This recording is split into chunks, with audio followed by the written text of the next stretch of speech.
TG Geeks, episode 153, January 22nd, 2018. Voices from the past, the future, and the future of the past.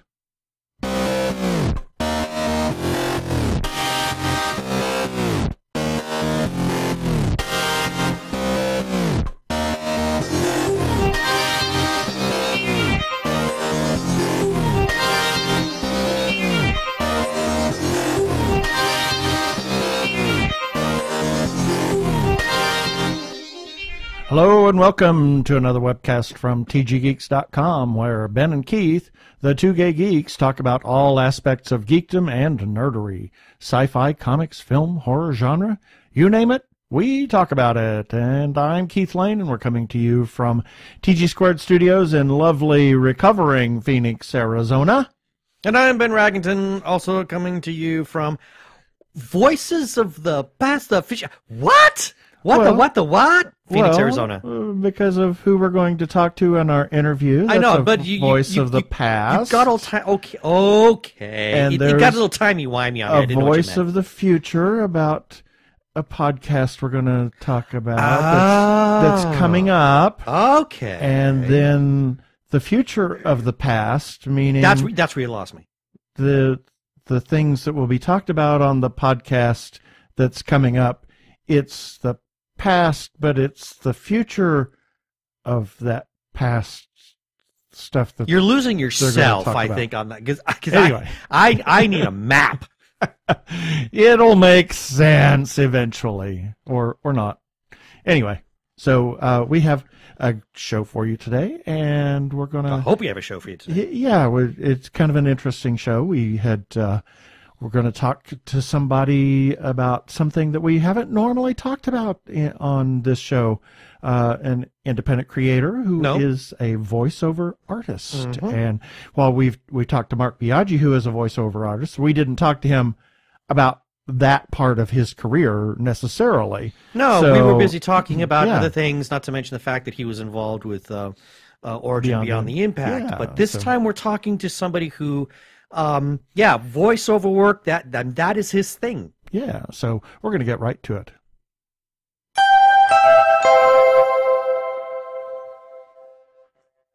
And this time on the show, we have a voiceover actor, Mr. Tim Calloway. And long-time friend of mine. Tim and I have known each other since 7th grade. Yeah, so welcome to the show, Tim. So what, maybe like 10 years, right? Yeah, 10 years, right? exactly. Thank you, yes. Yeah, you're 25. Yeah, again. Exactly. For the third time this time. Third? Well, almost. Second time. Second time. Second time plus. Full disclosure, Ben and I knew each other in junior high and into 9th grade. And then my family and I, we moved to Florida. And 34 years later... it was a Disney event. 34 years. Yep. Yeah, it was the first night of a big Disney event of sorts, and wasn't that one of the? No, it was one of the Mice Chat anniversaries. One of the first. I think it was first or second or third or something like that. Anyway, yeah, I mean, and in that small world after all thing, Disney connection. There you go. You guys turned out to be members of the Mice Chat website, as was I. We had mutual friends in Arizona, and it's like, oh my God! So it's amazing. So you got into, you've been doing kind of voice stuff. You had a career in radio and this. And that you were and doing well. I know that you were very much involved in Las Vegas tourism, but you also had a podcast going on, the Mouse Castle Lounge, which I loved to listen to, especially when you and Anthony were just like.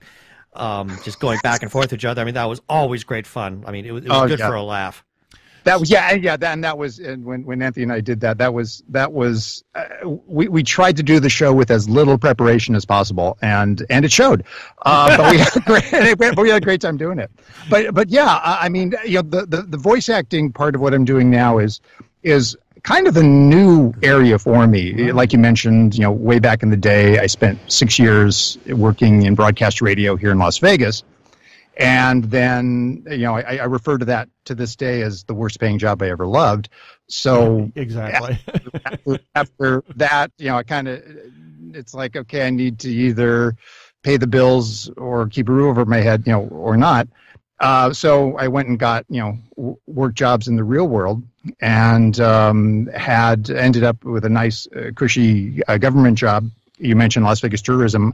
I actually worked for the Las Vegas Convention and Visitors Authority for, over 15 years.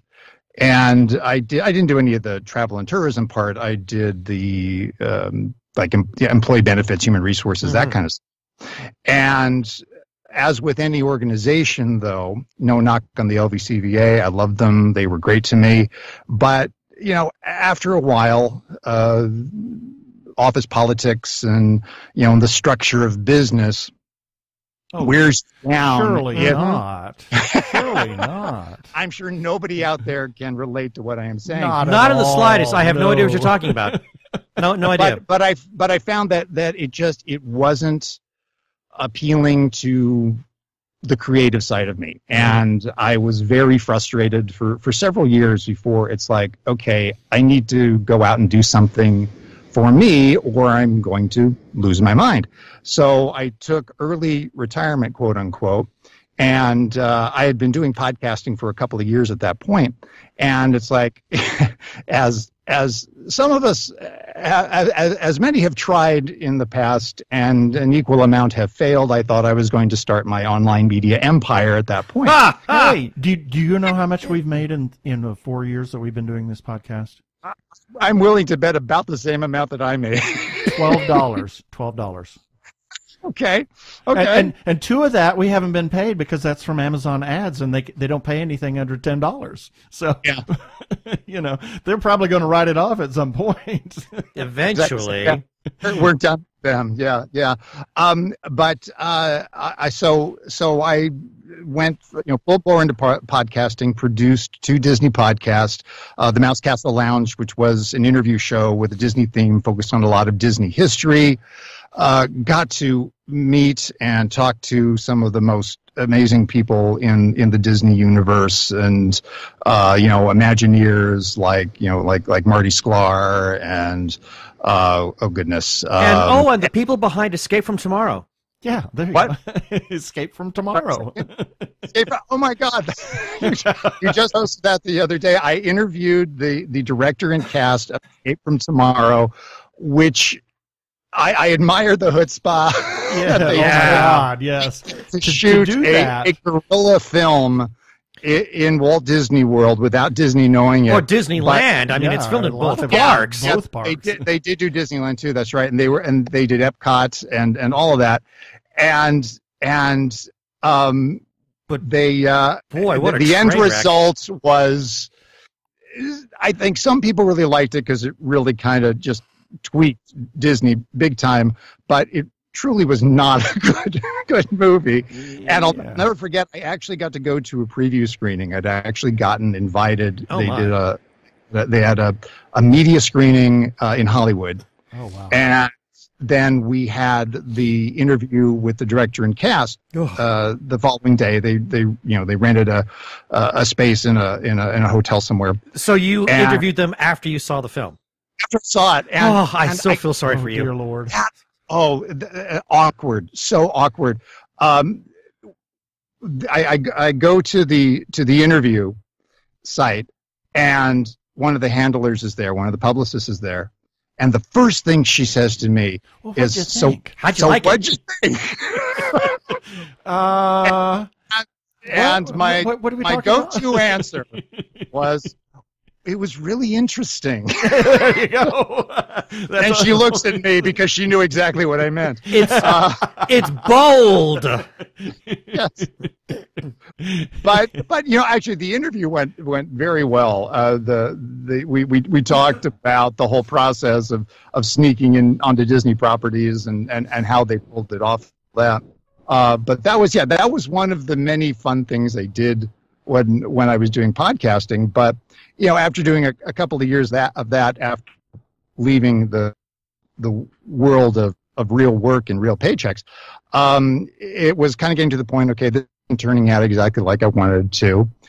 And so really quite by accident, I actually don't live in Las Vegas proper. I live in Henderson, which is to the southwest of Las Vegas, or southeast rather.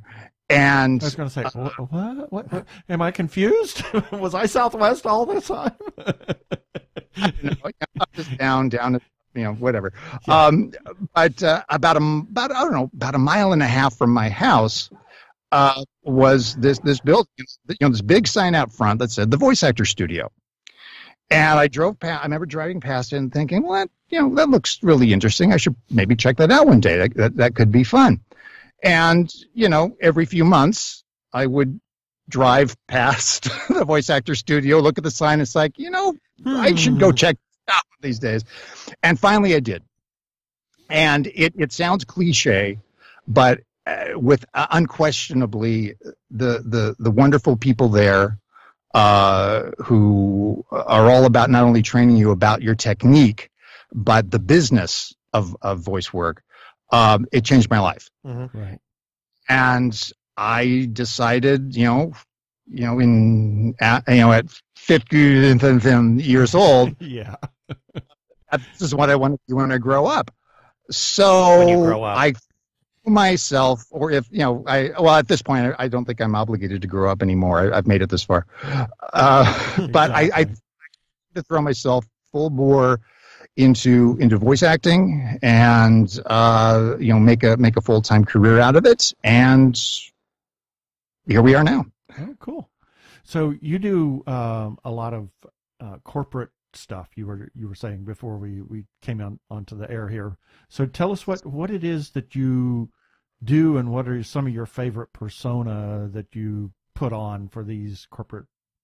Yeah, and when you say voice acting, that doesn't mean that you're doing funny character voices all the time. I mean, voice acting or voiceover, it covers such a wide spectrum. Mm-hmm. And typically when you mention voice work or voice acting to the average person, their reaction is it's commercials, video games, and animation.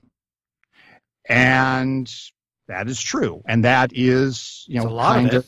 This is the stuff, yeah, and this is the stuff that every voice actor that gets into the business, this is what we aspire to. I mean, who doesn't want to go do, voices for Disney and Pixar? Who doesn't want to get, hired by a big national advertiser and do a Super Bowl spot? Or the CBS trailers and all of this crap. To have a contracted gig like that. Yeah. I actually have a friend of mine that has done promo work for shows on CBS. So yeah, and it took him a lot of years to get there too. Oh yeah. But the whole spectrum of voice. You gotta have this voice that does that. No, you don't.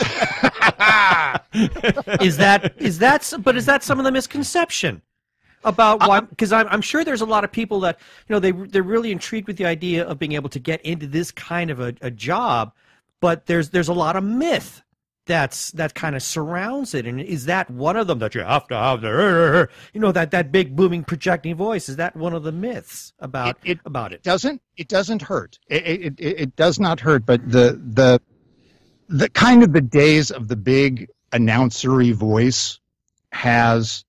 I'm not going to say it's entirely gone. Hasn't, and if you watch TV or see ads, listen to ads on radio or see them on the internet or what have you, you'll still hear the occasional spot that has the big booming voice to it. But it doesn't really have to be all that. It doesn't, and you don't. Just because you have a good voice doesn't mean you're a good voice actor. And even if you don't have that big, booming basso profundo voice, I mean, watch commercials. Mm-hmm. Oh, yeah. Look at all the I guess what you could describe as just average, everyday guy next door, girl next door voices that populate advertising today. Right. And it's all about being conversational and delivering a message. Mm-hmm. And besides from advertising too, I mentioned advertising and animation and such. Those are the big draws, are what we all aspire to. But there's so much I mean, when you think about it, there's so many other ways to use your voice and to make a business out of it. There is e-learning. There is audiobooks. Yeah. Oh my God! It's amazing. Phone system, IVR work. Every time you call a big company and they put you on hold, there's a good chance someone got paid to record that for that company. Absolutely. Right. Hey, you never know. You could be the next Siri. While you're holding for our specialist, Susan Bennett. These things that we serve and this and that. Susan. Susan Bennett, who was the original voice of Siri. I mean, she's a working voice actor who landed one of the most high-profile gigs you could ever imagine. No kidding. Yeah. Wow. So, how much have you done? Are you kind of making a living at this point, or are you just? Are you just kind of like I hate to ask by? that question, but yeah, it's the thing about voice acting is when you jump into it, do not anticipate that you're going to make a fortune. Not at the get-go. Like anything, like any profession that you enter into, you've got to work your way up. You've got to gain the experience. You've got to grind it out. I did not, I did not become independently wealthy in the time that I started doing voice work, but I'm making more now than I was 6 months ago, than I was a year that's ago. Good. That's a cool thing. And go on. And it's all about grinding it out and audition, promote, market yourself. That was going to be my next question. So for anybody who's like really interested in pursuing this line, I mean, and as you pointed out, there is it's really fertile ground, I would say, because it's more than just doing movies or doing promos for like television, something, or there's so much more out there as we've discussed. So and obviously the voice acting school, as you said, it touches on some of the business ends of this. So what were some of the things that you learned that for anybody that might be interested in pursuing this as a possible career, what were some of the things that you learned that might serve as an enticement? Well, you've got to love the work. That first and foremost. Don't go in with your objective to make money. Go in because doing voice work satisfies a creative itch. Mm-hmm. You've got to love the work. You've got to love the process of auditioning. And you are going to audition over and over and over and over again before someone hires you. One of the very cool things about the Voice Actor Studio, and I'm going to do a plug for them, it is the voiceactorstudio.com. They're based. They were based in Henderson, just down the road from me. They've since relocated to a brand new facility more in the center of Las Vegas. So they're serving the city a little bit better that way. But the thing that's so cool about the Voice Actor Studio and what makes the Las Vegas VO community very lucky is there aren't a lot of places like the Voice Actor Studio in other cities.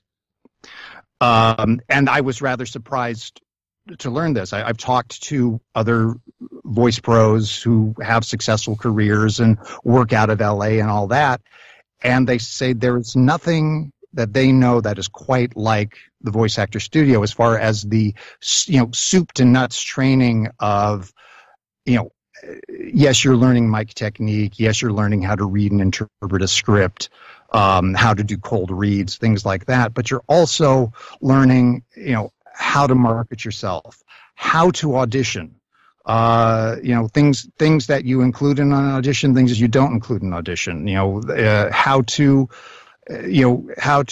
structure, put your emails together to send to agents, to send to production houses, just business. And it's there's a lot of work out there.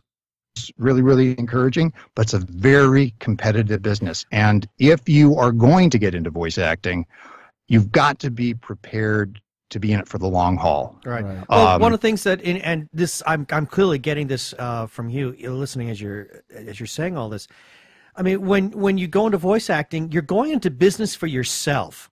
Yes. So there's a huge business aspect to this. You know, it's not like you are an employee of some company and they're going to be contracting you out or anything along those lines. No, you are totally self-employed at this point. So you'd have to do all that marketing and all that business aspect of it. That's something that you yourself have got to take care of. You know, and maybe that I could see why that might scare some people away. Yeah, and it does, and you know, a lot of people that start studying voice acting and all that, and think that it's super cool to be in the booth, and it is. The business of it can wear you down, and the great thing about the training that I received is they don't sugarcoat it. They're excited about the business, but you have to understand that it's going to be a grind, and you're going to have to work hard and, long hours and absolutely commit yourself to it if you want to succeed. So I guess what you said, obviously it took a little bit of time for you to kind of get, I'd say, break into the business. I mean, is it kosher for me to ask if someone wanted to hear some of your work? Some of the clients that you've managed to provide work for. Okay, let's see. I'm glad you asked that as he pulls up his resume on his iPad. I've got ads running right now. I did a short little snippet for a promotional spot for Georgia State University athletics. Oh, cool. Where you have you have a father kind of teaching his son about all the sports heroes in the Atlanta area, and I actually do there's a part in this promo where the dad is watching TV and I'm the voice in the background describing Muhammad Ali lighting the torch at the Atlanta Olympics. Oh, cool. Far out. That kind of thing. That one. I'm thinking maybe six or 7 seconds of voice time on there, but it's such a well-crafted spot that I was really, really proud to be a part of it. But one of the first jobs that I ever booked was a radio spot for B&H Photo in New York. Oh, wow. I had a national TV spot that ran probably like middle of last year for Genstone, which is like a faux stone product you use in home designing and construction and all that. And that was running on HGTV for a while. Yeah. Online, oh goodness, I've done stuff for Armo Gear, which is a company that does like little laser tag game sets that you can do. I've done business videos for companies like Expedia, Emphasis HR, Eberl Claim Service. I've done internal training. I have a client right now in Singapore or in Asia. It's Vinda International, and they do a lot of home products, home and beauty products, that kind of a thing. That's an interesting concept. Yeah. I mean, you're working for a client that's overseas. Have you? I don't even know how to ask this question. English, obviously.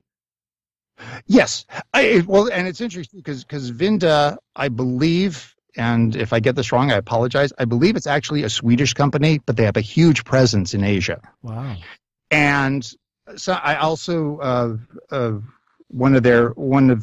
the same production house for a different company, I also do some English language e-learning for them, where English is a second language for the employees. So my delivery on that one, they want me to slow down the pace a little bit, enunciate a little bit more, so their employees, so the people that are using the e-learning product can understand it better. Mm-hmm. That's cool. And there's another lesson to be learned in voice acting is, when you go into a project, like I know there's a certain delivery for an e-learning project, I know there's a certain delivery for a high energy commercial product, but you have to listen to what the client wants. And absolutely. You have to be able to take directions. And I've started on projects where where it's a slower pace, more folksy, homespun storytelling kind of delivery, and we ended up using this high energy, hard sell delivery of the exact same script. Wow, far out. It is all just the process of voice acting, and the more you do it, the more experience that you get, the better you get at it. Well, obviously, it's repetition. Right. I would imagine you can probably make a pretty good living on just e-learning if you get into the right company that does a ton of that kind of stuff. Oh, yes. Yeah, absolutely. One of the areas that can be quite lucrative if you end up with the right client is medical e-learning. Oh, wow. Yeah. Some voice actors are a bit intimidated by medical e-learning because of all the terminology. Mm-hmm. I'm not one of those people. I kind of like it. I enjoy the challenge. And again, the more you do it, the more you understand the pacing and the terminology and the structure of it all. I imagine that would. I actually have done just this past November and December. I did a number of e-learning modules, all medical stuff, for a client in Colorado, I believe, and it was the first time I had taken on a medical e-learning project that big. I had done some other smaller, shorter things, and it was an education. But if the client is interested in you because they like your voice and they ask, can you do medical e-learning? Your answer is yes, sir, I can. Well, that I was going to say. One of the neat things about that, I mean, as you said, it's a challenge. You took it on, and by gaining this experience, not just in medical, but in other areas that maybe seem foreign to you, each time, that just adds to your resume, and it allows for a wider net that you can cast out when it comes to looking for future projects to do. Yeah, and actually along that line, when you're doing voice work, when you first start out, you audition for everything. You try everything, every style of read, every energy, pacing, educational, commercial, whatever. But the more you do it, then you start to whittle it down, because then you realize first where you're getting hired, and also where your comfort zone is and where mm-hmm. it's working for you. But that said, like spring or I think there's another one that's like the middle of last year. I was up late at night doing dishes, and a particular site that I used. I saw a job posting pop up, and they said they wanted a sports voice, but only if you can deliver it in the next hour. Oh, geez. What? Wow. Now, and this will happen. I mean, you'll get rush jobs. I mean, most clients, you're going to have time, and the decision-making process takes a while for them to decide who they want. But this was a person that was in a pinch and needed a voice right now. Now, keep in mind, it's like 11 o'clock at night, and they're asking for a sports voice. And in my mind, I'm thinking like a Dick Vitale or a Marv Albert, Sunday. That's what they wanted. Really? Oh, my God. Now, if you are listening to me right now, I am not the first guy you think of when you want Sunday voice. And I generally avoid those types of auditions. But for whatever reason, I sent the guy my demo. I didn't even do like a custom demo. I didn't like do a script read or anything for him. I just sent him my pre-recorded demo, and it's like, okay, I need someone right now. You're hired. Let's do this. And so while I'm thinking he just wants this announcery sports voice, he wants the Sunday voice. Oh, man. Keep in mind, it's 11 o'clock at night. I've been doing auditions for the better part of the day. My voice is pretty ragged at that point. It's like I was ready to call it a night until I saw this thing pop up. And I'm thinking, okay, I've got one, maybe two takes to do this. And then my voice is going to be shot for the night. There's just no way I'm going to be able to do this. So I go for it. Mm-hmm. And he ended up using my first take. Far out. I sent him two takes, and it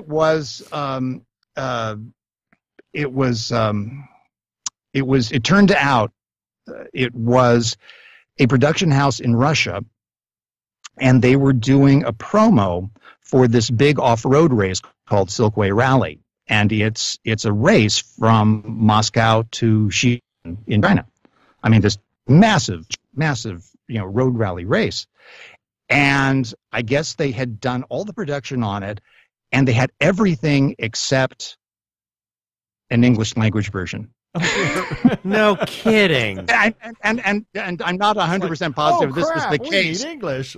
but based on the urgency of it, in my mind, I'm thinking this is what happened. Yeah. We did it, and it came out great. They had a superb audio guy that took the voice that I gave him and just added the processing and the compression and the booming sound to it. And it's like, holy crap, that does sound good. Is that me? I had one of those is that me moments. And which is one of the cool things about voice work is that if you're working with a top-notch production crew and you're on your game and giving them what they need, there's pretty much no limit to what they can do. And that's really cool. Which is a good point to make. Again, letting people know that don't just feel like you're limited or the limitations of your own voice prevent you, excuse me, from actually possibly pursuing this as a career. Because as you said, if you can go out and give them what they want, they can take it to the next step. Exactly. Now, that is not always the case. And, you're expected as a voice professional to have good production standards in your own home studio. And, I'm speaking to you now inside my little, your padded. Booth. Yeah. And, my booth is a converted closet. Right. That is, filled with the acoustic. And I've got a furry blanket here that's on a shelf to kind of deaden the sound. And directly behind me is a moving blanket that I bought from UPS. Right. So there are plenty of working pros out there who have the budget and the deep pockets to do the super pro level booth. Yeah. And awesome, and I it gets me drooling, and I'm envious to see it. But likewise, I also know some very successful voice actors that have a setup as modest as I have right now, and they are incredibly successful. Yeah, well, there it is. We went out to LA one time, and we're on OutQ, and oh my word, that's right. In this nondescript it's a warehouse building. They had one of those sound booths that they did all kinds of production for Sirius, and it literally, the door was one of those. Yeah, it was like vacuum sealed. Yeah, we were hermetically sealed in the studio. Exactly. It was far out. And you couldn't hear anything inside or outside. No. It was totally soundproof. It was awesome. Oh God, I want one of those. Yeah, I would love to have that.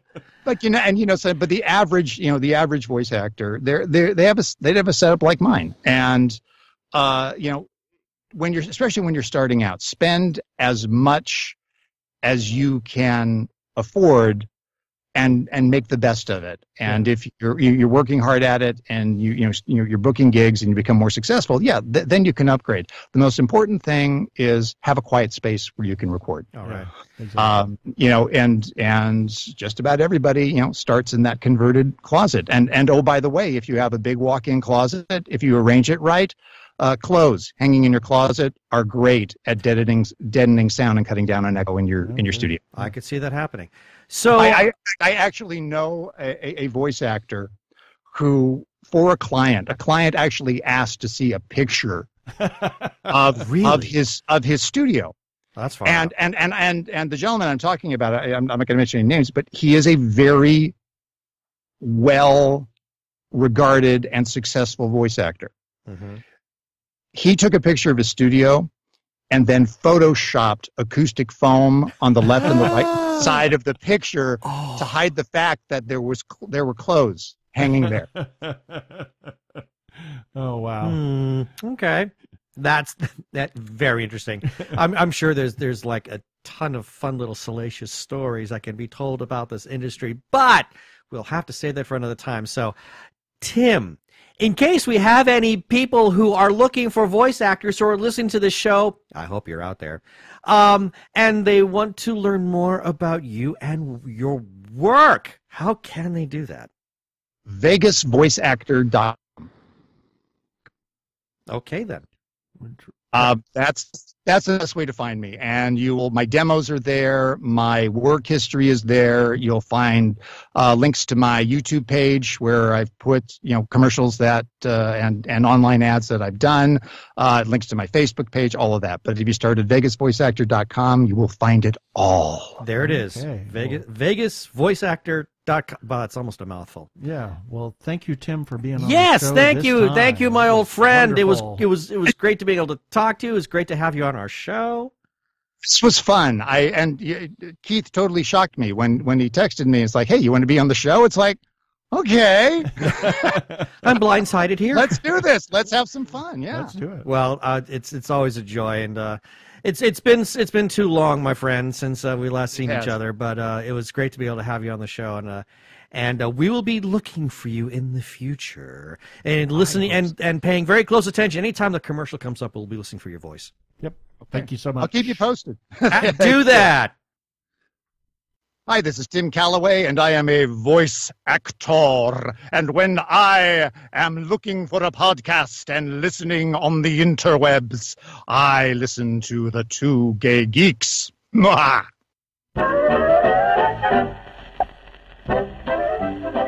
And here's a few selected birthdays for January 22nd through the 28th, 2018.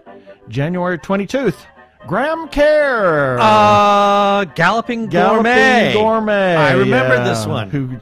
Who got even more slosh than Julia Child ever did on this show. I actually don't remember that. The only thing I remember is he made this great meal, and then he'd have somebody just dine with him. Yeah. The lights went down. Oh, no, he really... Was he really? Yeah, and then he went in recovery as well, so interesting. Haven't heard from him in years, but anyway. Is he still alive? I think he is. Also on January 22nd, John Hurt and D.W. Griffith. D.W. Griffith was a director in the early days of motion pictures, and I think he might have been the one that Griffith Park was named after. Well, could very well be. So, also on January 22nd, filmmaker friend of ours, Luciana Faulhaber. January 23rd, Sonny Chiba. Oh, need to watch Kill Bill again because he's got a little bit in that. He does. Nice. Richard Dean Anderson. Oh, now I need to watch Stargate too. Well, the series. Yeah. And John Hancock. What are we going to watch now? Yeah, what do we watch? Maybe we need to read a historical document. There we go. Hey, historical documents. Yeah. We watch TV. Also on January 23rd, Edward Manet and Rutger Hauer and some other crazy guy. Keith Lanny? Yeah, there we go. Keith Lanny. Yes. Anyway. It's your birthday! Yes, on the 23rd. Yes, I'm old. January 24th, John Belushi, Neil Diamond, Michio Kaku and Pierre de Beaumarchais. And Pierre de Beaumarchais inspired 3 different operas. Number 1 was The Marriage of Figaro. Number 1 was Rossini's Barbara of Seville. And also the, the one with Marilyn Horne. Oh, gosh darn it. The Ghost of Versailles. There we are. Ghost of Versailles. Actually, because Beaumarchais appears in that opera, and all of his characters appear in that opera from. That's right. Yes. So. But these are basically it's the Figaro trilogy. Yes, exactly. So that's what he wrote. And also January 25th, Dean Jones, Etta James, Robert Burns, Scotland's favorite son, and friend of the show, Craig Stepp. Happy birthday, Craig. Happy birthday, Craig. Of Technorama, other Mr. Technorama, and Ms. Jeannie Koch. Jeannie Koch is a famed author friend of ours. And our very first interview. Our very first interview, yes. And we love her dearly, and we have to go visit her now. We need to go visit her in Atlanta. Yeah, we need to. I hate to say this, but we need to kind of like bring the portable recording gear so we can at least do a drinking show with her. Exactly. January 26th, Gene Siskel, Paul Newman, Maria Von Trapp, Bob Euchre, Mr. Baseball. Just a bit outside.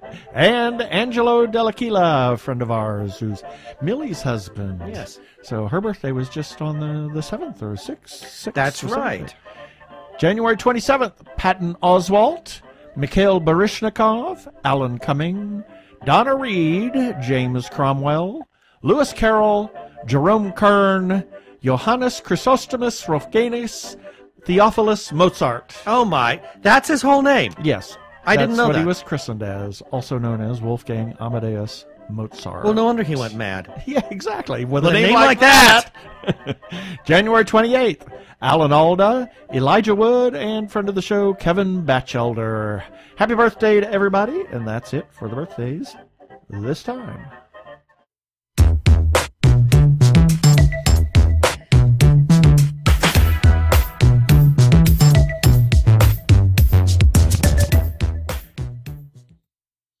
And this time, instead of a little podcast bumper or promo that we're going to do, we're going to have a little short interview with Dr. Trek, Mr. Larry Nemecek. So here goes. And we have a little treat for you this time. We're going to talk to Dr. Trek, or as some people know him, Larry Nemecek. Welcome to the show, Larry. Yeah, that's my alter ego, Larry Nemecek. Yeah, right. Exactly. Right. So, but we're really here to talk about what Dr. Trek has going. You have something new on the horizon. Tell us what's going on here. I know, and as opposed to some of my other projects, this one is actually done. Yay! How about that? Yay! And it will be in your inbox, if you so choose, on Tuesday, on the January 23rd, from whenever you're hearing this. So we have a new project from none other than the Roddenberry House. Rod Roddenberry came to me last year with our friend John Champion and said, he had an idea in the middle of going through his dad's files and memos and all of the papers and all the archives. And a lot of it's already been out to the UCLA archives at the library there. You can go in, as an academic and go in. But they have so much stuff, and they had the idea that there would be that would be a great idea to get that out to fandom and to the world at large somehow, and came up with this idea for a podcast and approached me about doing it. So that is the story behind the Trek Files. Catchy name, right? Yeah. So the Trek Files. Tell us what you're going to talk about on the Trek Files. How what's is the this format? And how is this different from some of the other Star Trek podcasts that are out there? Because Rod, he's sort of like, I guess you'd call executive producer of a variety of Star Trek podcasts. So what's going to set this one apart? Well, Mission Log is their flagship, and they've taken on a couple later, but that's really all they have right now as far as podcasts. And this is the first one to come along that's been organically built since they had their banner. But yeah, so 18 years ago, I said, when podcasting became a thing, and I was a guest on a lot of different shows, I thought, well, I should have my own show. And then I thought my own podcast, and then I went, well, by that time there were so many being done, so many really good ones, like you all's, and a few out there that I could that I've never been back to. But there's the quality across the board is so good now. Right. that I'm like, I don't want to do one unless I can really take it to the next step. I don't really want to just be another person doing some. And I want a really good angle. I want a good perspective out there. I have a personality, but I don't want to just drive it with personality. I wanted to add something to the Trek world. And what Rod and John came to me with totally fills that bill. I still have an idea in my head that we're going to do that'll be to the next level, and we're going to work on that next. But this is great, getting into Gene's drawers and file cabinets, as it were. Okay, because I'm just thinking that makes for a great secondary title. Just simply call it Gene's Drawers. There you go. I think so, yeah. Getting into Gene's drawers, yeah. But no, there's so much there, and we think about scripts and memos and that kind of thing, and we get into that. But there's things like letters to fans, letters from fans, letters to celebrities, memos on scripts, memos and letters to Gene from people working on projects, and pitches, and first level notes, second level notes about things, and things to Gene from out of the blue. And it's really kind of an interesting amalgamation. We even have one thing. We have a letter that Rick Berman wrote Gene right after they met. Just a little fun thing, which is really kind of a whole, before Rick was a producer on the show. So we have some little odds and ends pieces too. The whole idea is it's a new way to get insight into Gene, get insight into Star Trek, into different eras. We have stuff from the 60s, the 70s, and the 80s. Gene died in 91. So we're talking about pre-original series, through the original series, through post-cancellation, the what the hell do we do now era, and what's a revival look like, and it's never been done before, can we do this, and the animated, and then all those crazy movie ideas in the 70s. Thank you. Yes, a lot of stuff about that. Yeah, Planet of the Titans, and whatever, the God thing, things related to that era, and then the 80s, and Gene as a guru, touring campuses, and then the lead into the next generation. And I promise you, we found one thing that spoke right to the pilot of Discovery. I fell off my chair, but I was blown out the room. We found one document in the pre-Next Gen days that I didn't know existed. Wow. I dropped my jaw, John dropped his jaw, and I think we're going to do a special press release on it when we come down to that in a few weeks, because I think that will blow the doors off a lot of Trek and media, people, Star Trek watchers and media watchers. So I'm just so excited about this. And the other avenue to this is it's something I think is adding something new and fresh. It's not just same old. It's coming right out of the Roddenberry files, working with Rod, and I get to have a guest. And and you won't believe this with some of the conversations we've had, it's weekly, but it's only 15 minutes. Right. Okay. We pull one document out every week and talk about it. If it's really big, if it's several pages, we might break it up into parts, but we pick out a focus point just to lead in with an intro, but we talk about the whole thing. I have a guest with me for the 15 minutes, and the whole bit is centered on our Facebook page, The Trek Files. You can subscribe. You can get all the subscription options at podcast.roddenberry.com. But like iTunes, it's in the Trek FM master feed too. You can subscribe right through Roddenberry and all the other, all your other preferred podcatching methods. But it's easy to get to. But the hub for downloading, you can download one-offs at our Facebook page with a link. We have, best of all, we have the document we're talking about is scanned, and you can get to it every week. Wow. Nice. That's really nice. Yes. Sometimes that's one page. Sometimes that's 8 or 10 or 12, And so that's cool, too. And it drops on Tuesday. So at midnight, at 12:01 a.m. Tuesday every week, if you're really up then, you can download the document and you can get the episode. And we've got several in the can. And most of all, and I'll take a breath, the guests that I've got, since it's only 15 minutes, we've done 4 or 5 episodes at a piece. So I have a first batch of guests. We've got several in the can already. So John is my guest in the first couple of episodes and recurring back again.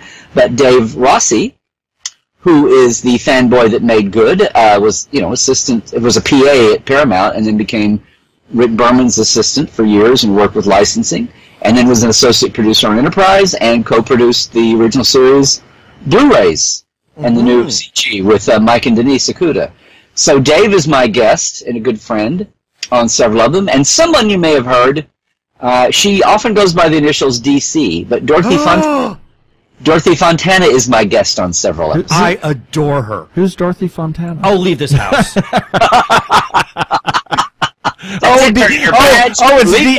DC Fontana. There we go. Yeah, not AC Fontana, DC.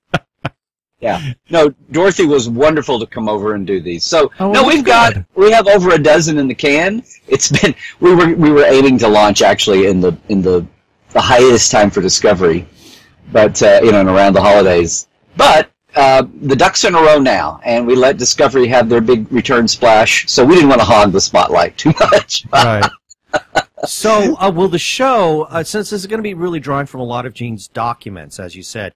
Is the show primarily going to focus around things that are pertaining to Star Trek? Because there is that era that Gene was producing stuff that was not Star Trek. I mean, mostly sci-fi. You're talking like Planet Earth, Genesis 2, things like that.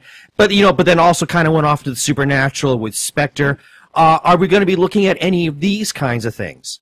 Well, the show is called The Trek Files. And we want to get the personality and the tone of the show established, but I wouldn't rule that out. We haven't gone there, but we wanted to make sure and have a good footprint in Trek. But eventually, I can see us doing that because it's the Trek philosophy, it's the Roddenberry vision thing.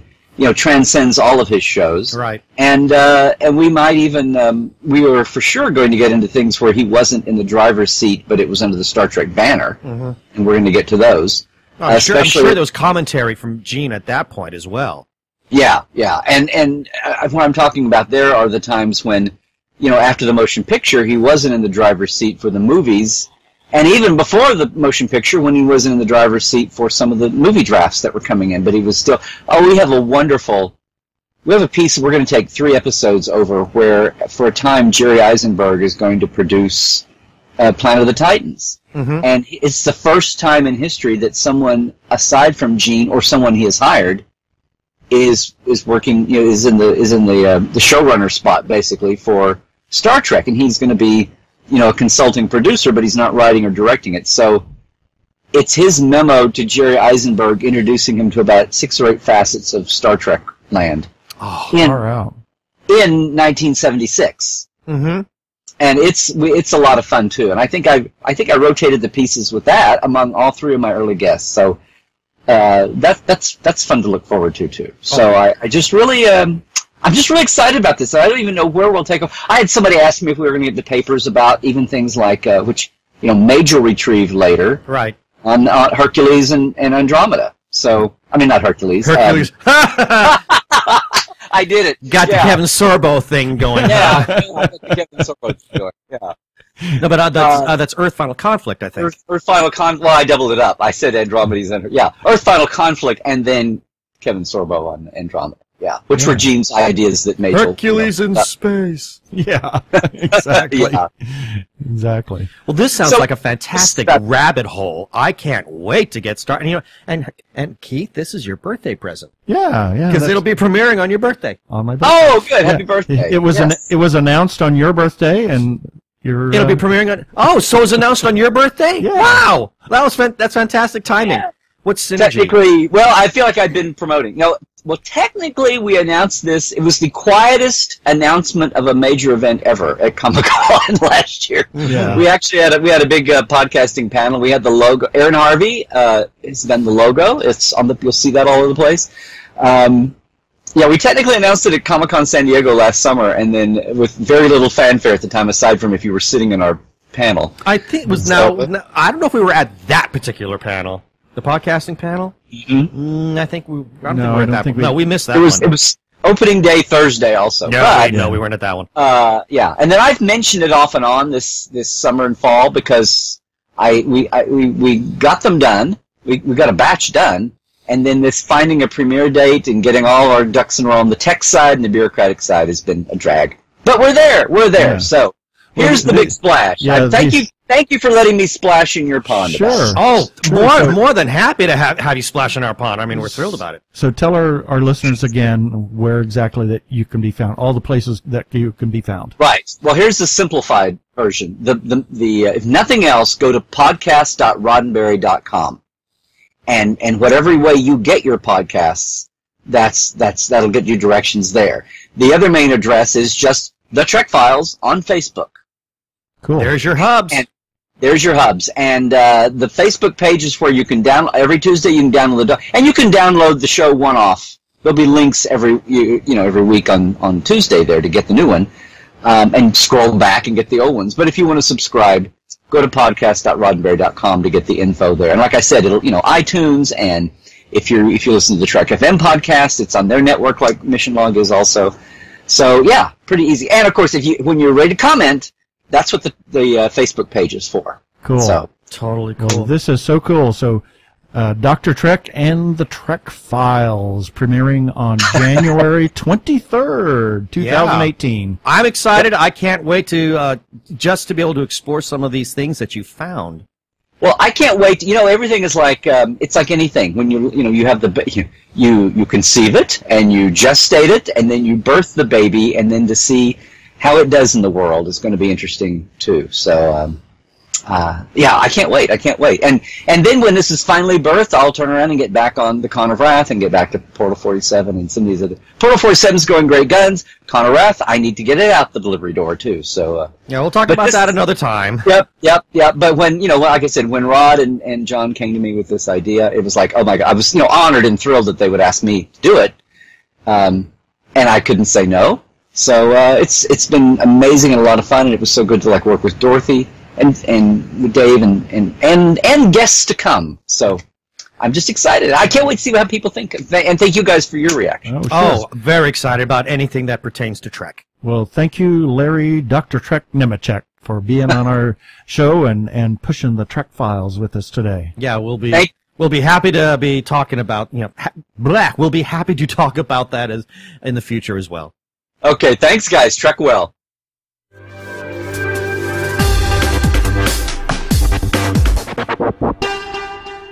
Go give a listen to Dr. Trek and the Trek Files. Can be found on Facebook most easily. Mm-hmm. And let us know what you think about Dr. Trek's I'm excited. Trek Files. I am too. Especially given the content that he's going to be drawing from. Yeah. I think there's going to be some really interesting stuff. See, that was the stuff that's from the past, but the stuff that he's talking about in the past was actually in the future, because it was the future of the things that he is talking about. Right. But it's in the present, but it's the past and talking about the future of that past things. I need a drink. I think we'll have one. That might help me. It might help. You never know. It might help make this make sense. Yeah. Are we doing this today? No. Okay. No feedback. Although we are building up on it, so yes, we are building keep up sending it. But yeah, we are feedback. planning on having a feedback episode very, very soon. And if you want to comment on our episodes or on anything that we do, you can do that on Facebook. You can do it on tggeeks.com. You can do it on Twitter. You can do it on our YouTube episodes, any place you like, as well as you can call in and leave us a voicemail at 469-TGGeeks. That's 469-844-3357, and we'll play it on the air, but please play nice. You don't need to hear their identification. They're the two gay geeks. They can go about their business. Move along. Oh,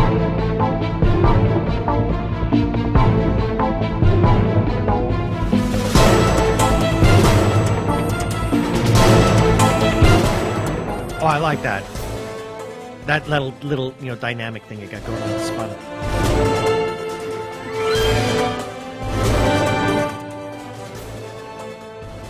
Having fun with your toy.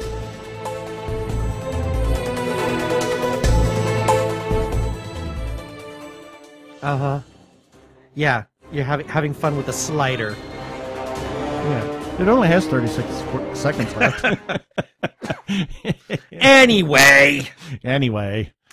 We recently started watching a series that is on Amazon Prime. We're watching several things. This one in particular, yeah. Yes, Philip K. Dick's Electric Dreams. This is an anthology series. On Amazon Prime.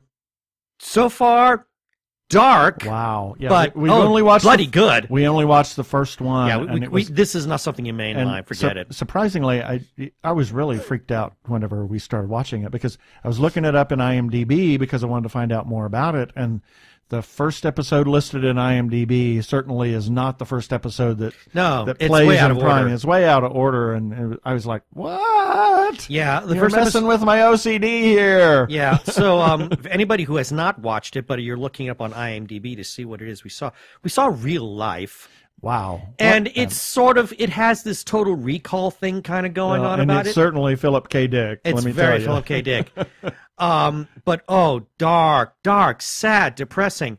But one of the neat things about it is that it's one of these kinds of episodes that it questions what is life, what is reality? What is reality? But it goes beyond that, and starts asking kind of the question: is this the kind of life I deserve? Yeah. Very, very dark.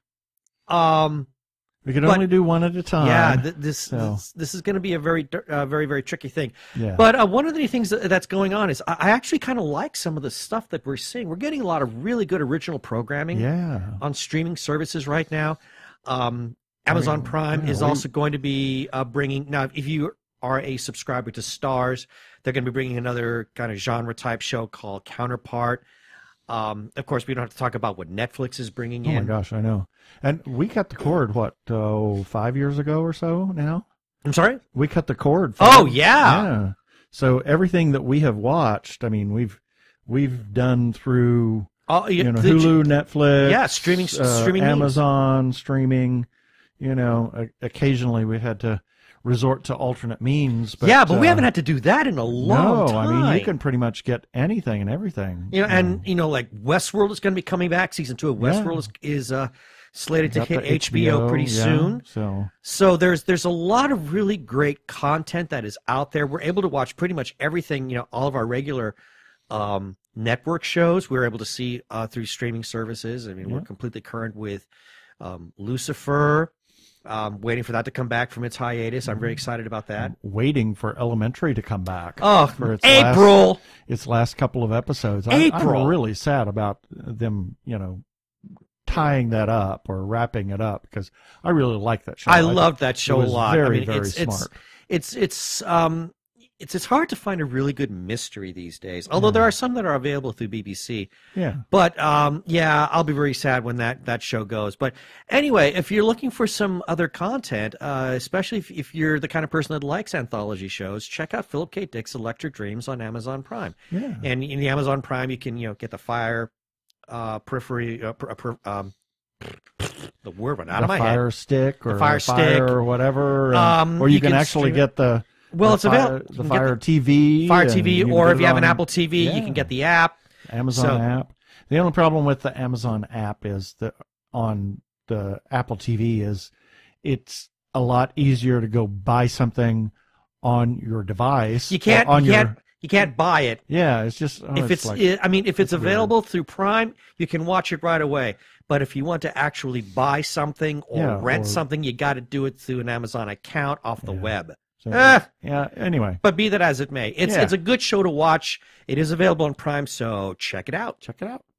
And, of course, always we have follow-up items. Check out our calendar on the website. If you have a birthday or an event or a con or a film festival or whatnot, send us a note. We'll put it out there. And Phoenix Comic Fest. Yes, that is the new name. Takes place on the convention and at the Phoenix Convention Center on May 24th through the 27th, 2018. They have got lots of guests that are coming this time. And Arizona Opera presents Candide, Leonard Bernstein's opera featuring the famed Glitter and Begay. This production is part of the worldwide celebration of Bernstein's 100th anniversary. In Tucson, it's January 27th and 28th, and Phoenix, it's February 2nd through the 4th. Tickets are still available at azopera.org.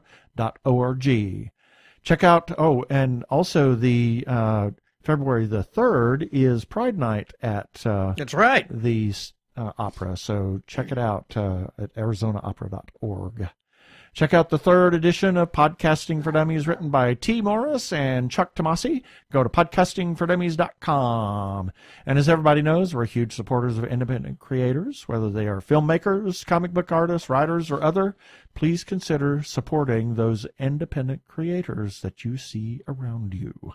Special shout out to Doctor Who Talking Who on Twitter and the Human Oracle, also on Twitter. They publish little newspaper thingies.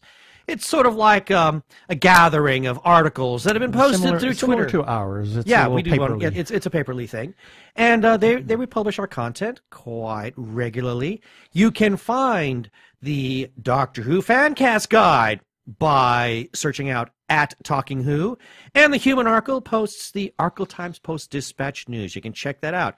And speaking of Arkle, he posts the incorrect Star Trek Voyager quotes, and you can find that on Tumblr. Check it out. It's always great for a good laugh and a good head scratch. I can guarantee you that. Yeah, and we have some feedback about that eventually. Yeah, we'll share with that in the weeks to come. Ha ha! Very funny, Brian. Very funny, Brian. And we also want to give a shout out to the Facebook group, The Gay Geek, for allowing us to post our episodes on their page. It's a really awesome group. Sign up to check it out. You don't have to be gay. You just have to be really cool. And the URL is facebook.com/group/thegaygeek. And as always, our most heartfelt thanks to the moderator, Jeremiah Reeves, for allowing us to share our content there. Thank you, Jeremiah. We want to remind you to occasionally click on one of the Amazon ads. You can find them at the bottom of each article and on the right side of the pages. And lastly, check us out on iHeartRadio, and please rate us and review us on iTunes.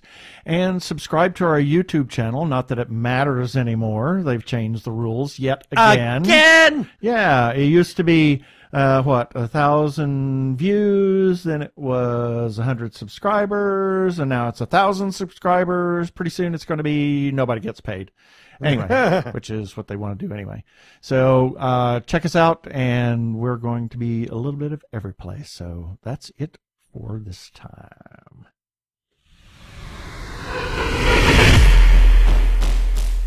Up next time, well, who knows? No idea as of yet. We'll have something for you. So we always do. We always do. So check it out next week.